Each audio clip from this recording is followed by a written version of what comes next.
दक्ष police news, पहिले खाकी मग बाकी।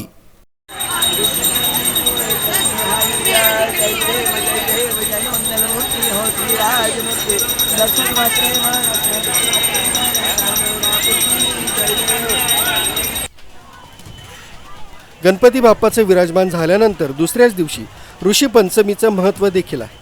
नाशिकच्या ग्रामीण भागातील कानाकोपऱ्यातून महिला या ठिकाणी रामकुंड इथं स्नान करून विधिवत पूजा करतात आणि श्री ऋषी पंचमीचं महत्त्व काय आहे याबाबत मोदकेश्वर मंदिराचे गुरुजी प्रमोद देव यांनी प्रतिक्रिया दिली।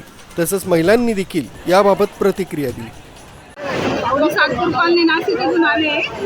ऋषी पंचमी हा सण स्त्रियांनी करायचा असतो। 7 जन्माचा पाप नष्ट होण्यासाठी हा व्रत केला जातो। जे काही आपले म्हणजे मासिक धर्मामध्ये आपल्याकडनं चुकून जे केलं जातं ते पाप निवारण्यासाठी हे व्रत केले जाते। याचं नाव ऋषी पंचमी आहे। या दिवशी सप्तऋषींची पूजा केली जाते व